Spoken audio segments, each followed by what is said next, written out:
Hey, I'm Nokternl. This is my very first Path of Exile build guide. The character I'm about to show you I've been working on over a very long time. I have finally figured out a good way of using the great skill of Flicker Strike, and thanks to the new Ascendency Assassin nodes, it has allowed us to get some decent crit on an amazing weapon. So I hope you enjoy it. Please let me know your thoughts, and check out the forum thread if you're interested in finding out a little bit more. There is a lot to go over in this video, but I'll try to keep it as quick as I can. The build is based around a two-handed sword called the Terminus Est. It's right here. The important bit about this sword is the gains a frenzy charge on critical strike. Now, if any of you have used Flicker Strike before, you will know that the main letdown with Flicker Strike is the fact that you cannot bypass the cooldown unless you expend a Frenzy Charge. Now, without using this weapon, the only way that you could gain Frenzy Charges was a percentage chance through killing a monster or an enemy of some description. And unfortunately, what that meant was when a Flicker Striker ran into a boss that had a lot of life, or a blue pack that has a lot of life, sometimes you would end up running out of your frenzy charges before you had killed said boss, leaving you standing awkwardly waiting to be one-shot. So utilizing the Terminus Est, we can get away from that problem, gain our frenzy charges when we get critical strikes, and that's the basis for this build. So moving to linking, I like to try to get a 5-link Terminus Est if possible. You don't need this. This is actually quite a cheap build. I enjoy running a Blade Vortex on cast when damage taken, and an increased critical strikes and power charge on crit. This is all low level, cast when damage taken being level 1, Blade Vortex being level 8, and the increased critical strikes and the power charge on crit can be leveled all the way. We also, on a 5th link, get a fully leveled Blade Vortex. I know this one's only level 11, but it is on its way to full level. This one will be used as a self-cast Blade Vortex, allowing us to also use the 2 supports here and self-casting a Blade Vortex before we jump into combat. That'll allow us to generate more power charges and basically increase our critical strike chance as we go right into combat. Now, the important start to this build, if you have not already got one, is to pick up a Tabula Rasa. That is the 6-link, fairly cheap starter item that allows you to put any colors in any of the links. Early on in this build, pre-level 51, which is when we get to use the Terminus Est, you'll want to use a Tabula Rasa and a standard sort of Flicker Strike setup, using a melee splash, Flicker Strike, multi-strike, increased physical damage, added fire potentially, and level through from about probably level 44 onwards. Before that, you can be using any other skill. I'd probably recommend something like Ethereal Knives, as it's physical based, and in our passive tree we'll be picking up quite a few physical damage nodes. Okay, so later on in the build, once we hit level 51, we start moving over to the Terminus Est. We'll be setting our 6-link up like this. Bearing in mind, you will probably still have Tabula Rasa at this stage. We'll be setting it up with Flicker Strike, Multi-Strike, Cast on Crit, Blade Vortex, Blade Fall, and increased critical strikes. This not only gives us 2 physical spells cast on crit, it also means that every critical that we make a new Blade Vortex also gives us the ability to gain our frenzy charges when these Blade Vortexes hit. As far as other gear is concerned, we need a good deal of resistance. The belt here gives me a nice amount. My boots look for a 30% increased movement speed, as well as some decent resists. Since I already have my resists capped anyway, I've got a little less on there and a little more increased rarity. Of course, you're looking for a good amount of life on almost all your equipment. Another great Ascendency mod actually for these boots is the 0.5% of damage leached as life and mana if you've killed recently. This one's a great one for this build. Okay, moving over to the gloves, we definitely need accuracy rating with this build. More accuracy we have, the more we hit and the more we crit. So this is one of the big things to look out for with this particular build. We also want to pick up life and resistance on our gloves if we need to. Attack speed is another great bonus here as well. Moving up to the boom part of the build, we have a Skald's Bridle. Now this is generally an item that I'd recommend for later in the build, once you have farmed yourself a little bit of currency in order to be able to afford it. But the Skald's Bridle gives you increased spell damage, which is useful. 15% reduced cast speed doesn't matter too much for this build. A little bit of extra mana doesn't matter too much, but it all helps a little. And the important one here, your skills deal you 400% of mana cost as physical damage. Now, a cast on crit build, the Flicker Strike cost doesn't cost too much because you don't pay for the costs of the cast on crit spells. We've got a mana cost of 28 only on our Flicker Strike. 400% of that means that we're not dealing much, but we are dealing a little bit of damage to us. But Flicker Strike is a very quick skill. So the idea behind the Skald's Bridle is actually that as we flicker around the place, we do a bit of damage to ourselves. That damage adds up fairly quickly, and it helps us proc our level 1 cast when damage taken in order to get these power charges and frenzy charges auto-generating from our Blade Vortex. It also helps us proc another cast when damage taken, that is this one up here, which, as you can see, has summoned my ever faithful Chaos Golem. Chaos Golem being good for our defenses. It also procs an Immortal Call that I've got up here in my Skald's Bridle as well. There is no increased duration here. However, if this was a red, blue, I would probably move the Herald of Thunder and put an increased duration in there to help increase how long the Immortal Call stays up for. My gloves, the setup for the gloves is for my auras. I have Warlord's Mark here, very important, linked with Blasphemy. So that'll stay up all the time. Whenever I flicker to a mob, the Warlord's Mark has cursed them, and I will be gaining a 2% life leech and 2% mana leech when I hit them. Great for this build, works perfectly, and we have the added bonus of having a percentage chance to grant endurance or gain endurance charges when we kill a mob. So this allows us in this build to gain frenzy charges, power charges, and endurance charges very easily. Of course, the endurance charges go towards helping the duration of our Immortal Call as well. I also run Arctic Armor for defense. This build is great. It clears very, very quickly. It does a lot of damage. However, defensively, we do need to keep in mind that we do want to be able to survive the occasional bash of a big mob if they manage to get through our defenses. So the reason I am also including Arctic Armor in this build is that it's very useful versus our Reflect. Now, you'll see it says here that you take less fire and physical damage while stationary.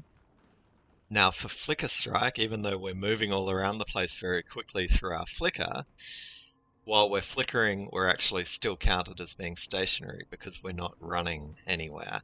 So that gives us less physical damage taken, less fire damage taken, and that's very, very useful for our build, because if we hit a Reflect mob, guess what? We're reflecting physical damage to ourselves, and as you'll see in a minute, we're also reflecting a decent amount of fire damage back to ourselves as well.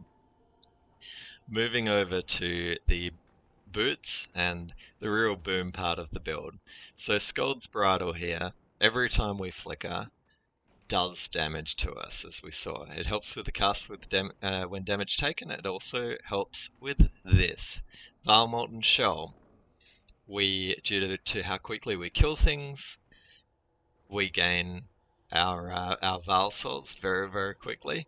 Vile Molten Shell is a pretty good offensive and defensive option for us. What this means is that we do damage every time we take damage while this is active. Now, given that our Scold's Bridle damages us every time we flicker, the Vile Molten Shell explodes every time we flicker. Added to this, increased critical strike chance, concentrated effect for more damage, and increased duration. And suddenly we have a Vile spell which stays up for 21.8 seconds, which means that it's ready to go almost every time before it's run out. So this is a big damage increase for our build. As well as being defensive, it gives us 600 additional armor, which is always useful. And one thing that I should make you aware of as far as the Vile Molten Shell is concerned is that your chance to crit for the Vile Molten Shell is actually figured out when you first cast it. So when you first cast it, if the crit chance is a success, every single explosion of your Vile Molten Shell will crit. So it's always useful to make sure that you cast this once you're already into the middle of your flicker striking, you've already got your full power charges, and you'll be sitting in the 90s as far as your critical strike chance is for the Vile Molten Shell. Moving over to some other bits and pieces that I want to talk about, your Amulets and Rings. Jewelry in general, you want to be picking up increased critical strike chance and critical multiplier if possible. Definitely life and any extra resists that you may need that you haven't been able to get from your equipment. When you do have enough currency to pick yourself up a 6-link that is not your tabula rasa, you definitely need to pick up 4 greens, 1 red, and 1 blue. I've got a fairly crappy 6-link Sentinel jacket here. However, it's got a little bit of life on it. Some extra mana, which again we don't really need. It's got the resists to help me get to my capped resists, and it's doing the job just fine. So using this build, key levels that you want to look out for, level 31 is when we get to start to use Blasphemy and Poacher's Mark. Now you want to use Poacher's Mark early in this build.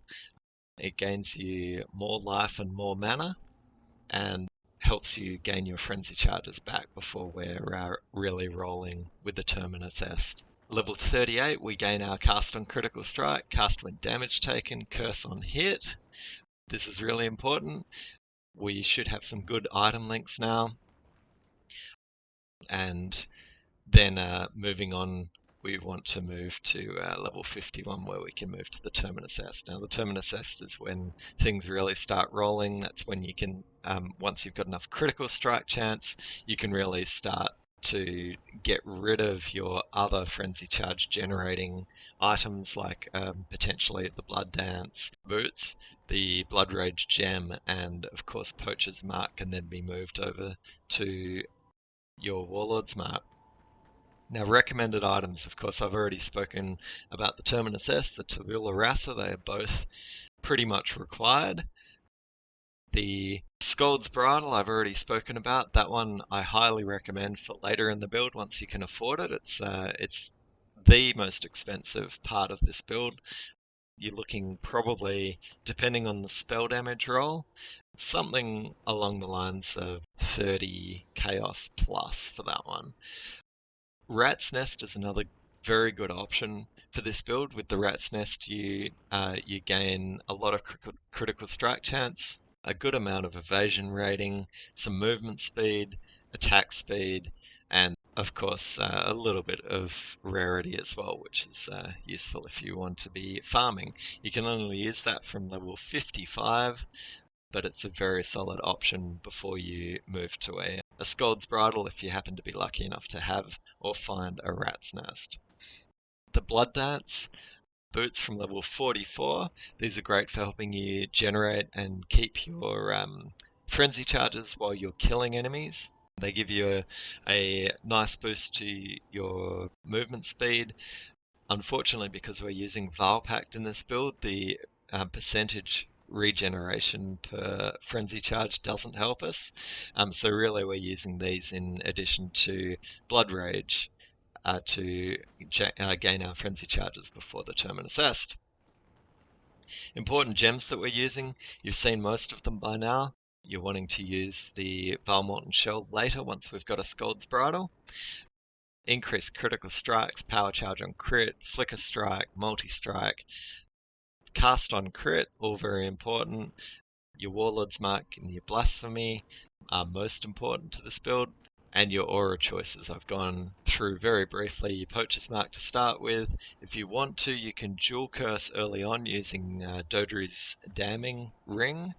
I would recommend dual cursing with Assassin's Mark, probably linked to Curse on Hit and Herald of Thunder. Now, Herald of Ash will actually be the aura that you're using for the majority of your leveling.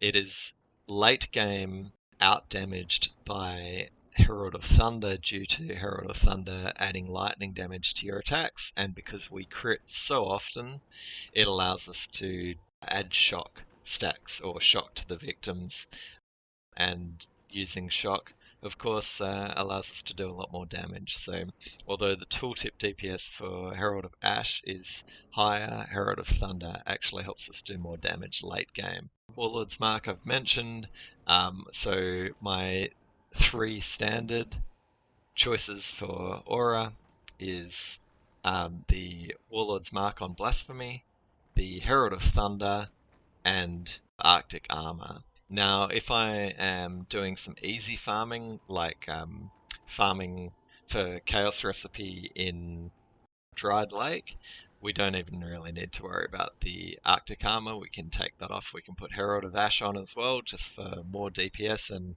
faster clearing speed. Really, it's pretty quick, as you can see here. We're having to dodge traps through the aspirants trial here, but the kill speed is very quick. Flask choices, these are very important for this build. You want to pick up a very quick Quicksilver Flask if you can. I like to actually get a Quicksilver Flask that has the Alchemist mod, which gives us even more increased effect and therefore makes us faster in return for a reduced duration. So it'll last 3.5 seconds at 20 quality, which is pretty well easily enough time for us to get between the pack that we just got rid of and to the next one.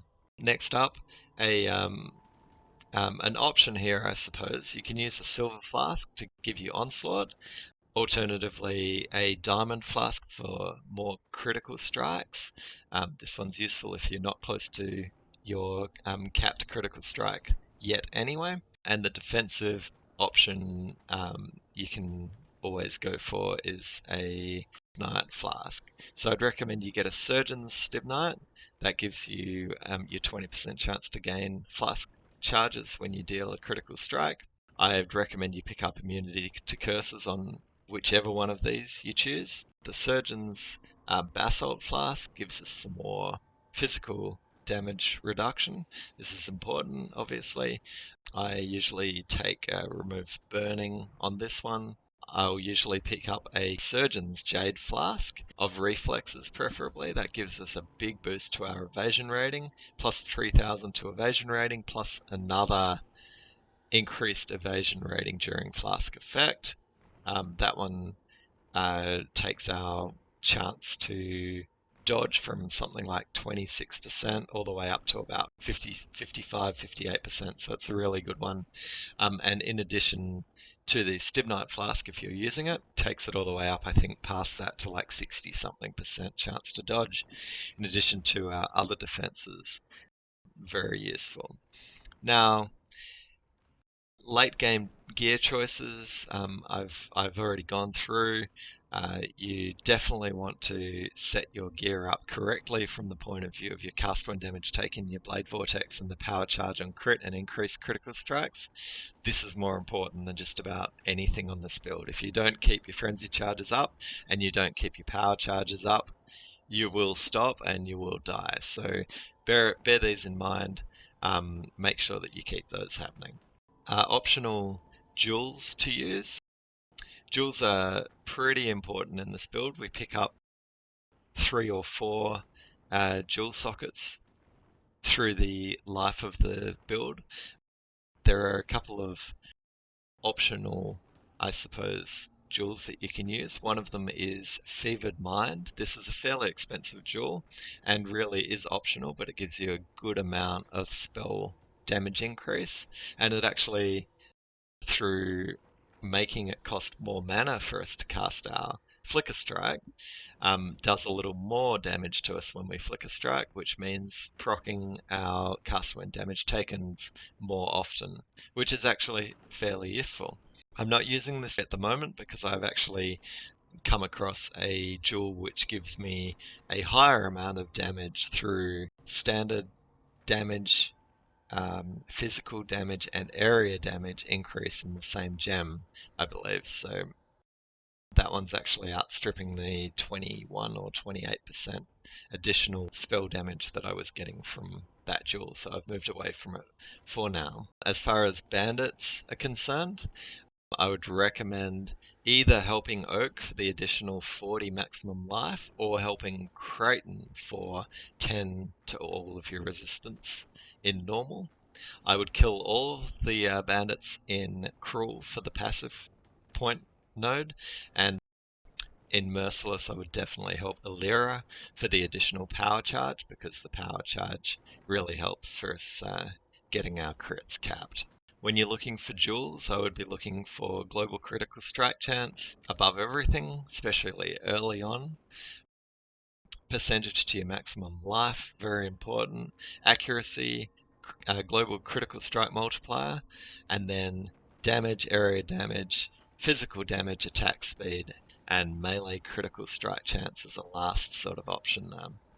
Other additional or bonus jewels that you can use, aside from the Fevered Mind, would be Inspired Learning, which is pretty good fun. We kill so quickly that we get through a lot of rare bosses very quickly, and Inspired Learning allows you to steal a random one of those mods once you kill a rare monster, so you can pick up a lot of movement speed, etc., which definitely helps. Okay, so I want to move over to the passive tree quickly. This is where we're at the moment. Starting off first 35, 36 odd levels, you want to gain points in pretty much this area here, leading up and around to Harrier. This allows us to pick up our frenzy charge, power charge, and another frenzy charge down here early on. Very important, obviously. This node area looks a little bit disjointed because I'm actually using an intuitive leap here. Later on in the build, very useful at this point here. If you use the intuitive leap, it saves you a few passive nodes, saves you going in here, saves you the duration nodes in here, so it's worth doing.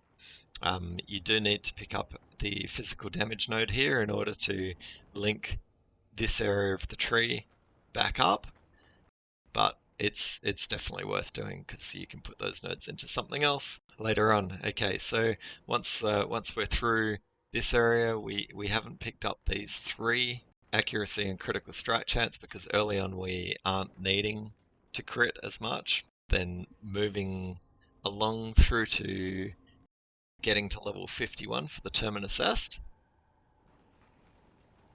That is when we really want to have our critical strike chance happening. At this stage, we'll move down here, we'll pick up exceptional performance, which gives us a 45% increased skill effect duration. This is really important because it helps our Immortal Call last longer, and it helps our Blade Vortexes from our casting crit on crit also last longer. The more you have up, the more you damage when you jump in or flicker into a new pack. At that stage also, you move down and have all of these nodes in here.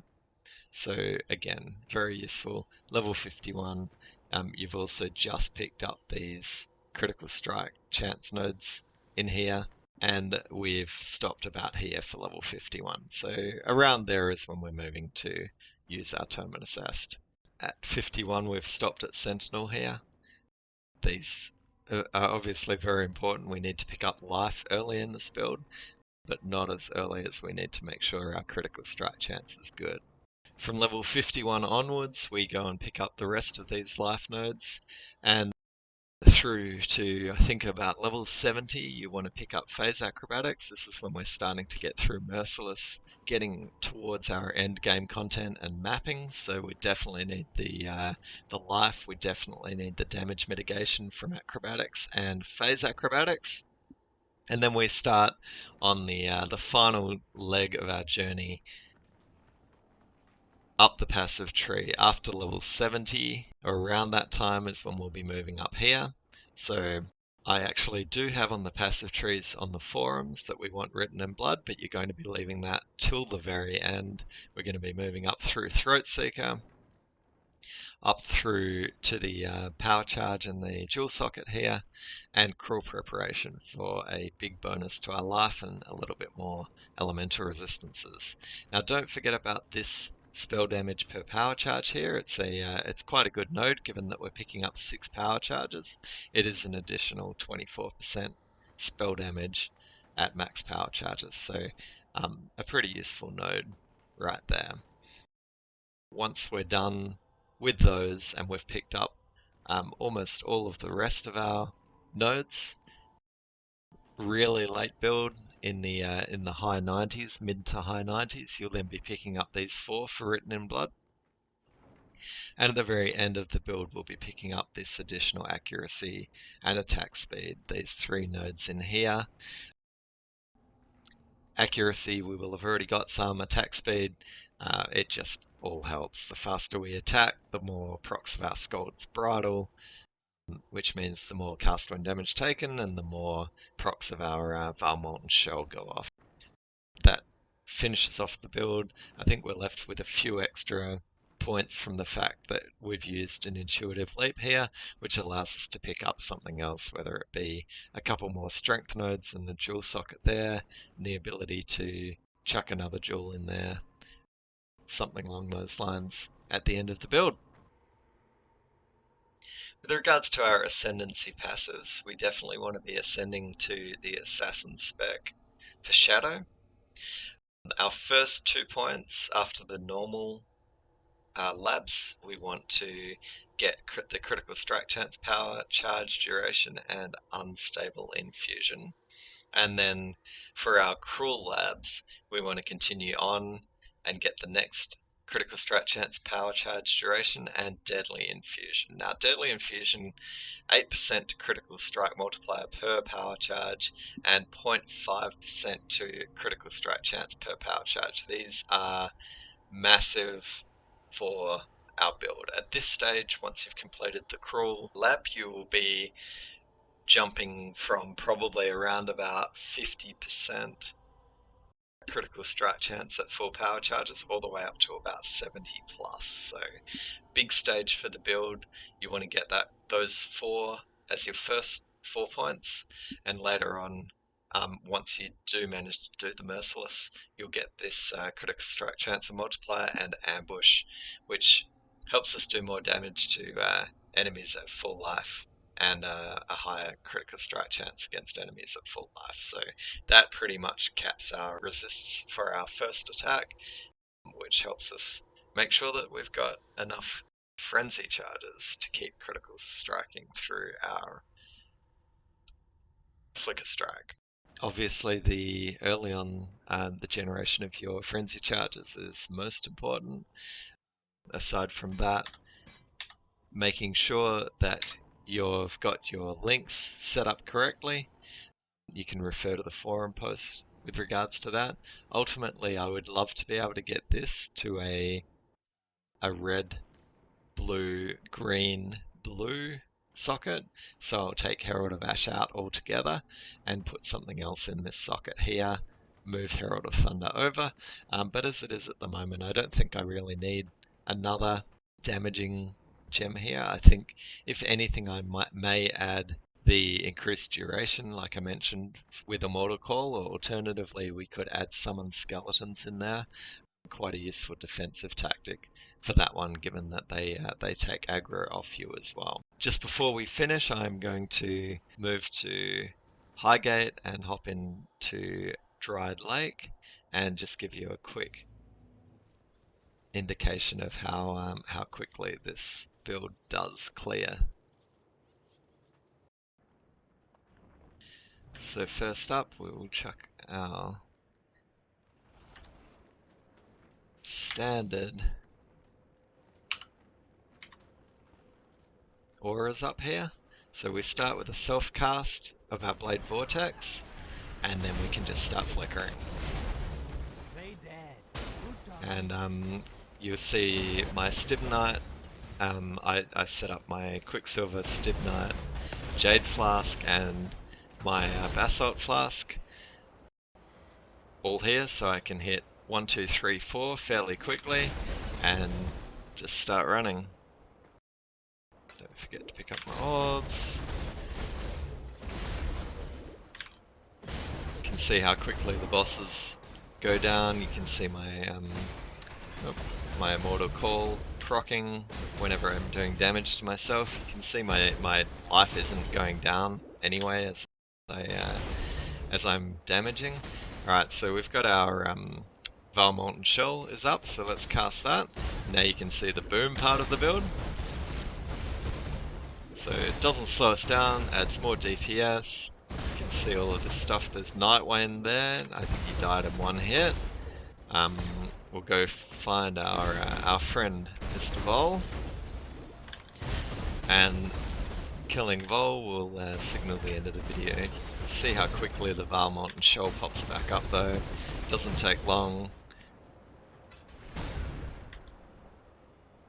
Already halfway. Okay, there's Vol over there, so let's pick up a few more here. Before I hit him, I want to grab a Val Molten Shell, have that active. Not that it matters, it's just that little bit quicker. Alright, and here we go. Straight into Vol, and there he is. And there he goes. So you can see, although it's low level content for me now at level 90, he does go down very, very quickly. I've got other videos posted on the forum which explains and shows a little bit more about the build, especially in some maps against some twinned bosses. That's useful to have a look at if you're interested. The forum thread will be posted at the bottom of this video. I don't think I've forgotten anything. If I do, I will add it in little listed comments as part of the video and in the description below. So guys, thank you very much for watching my video. I hope I kept it concise enough and explained enough about the build for you. I really hope you enjoy this build. Please give me your feedback. Let me know your thoughts on the thread or in the comments here in YouTube. So all the best to you all. Have fun in PoE. This is a fun build. It's very fast, and I hope you enjoy it. Take care. I'm Nokternl, signing out.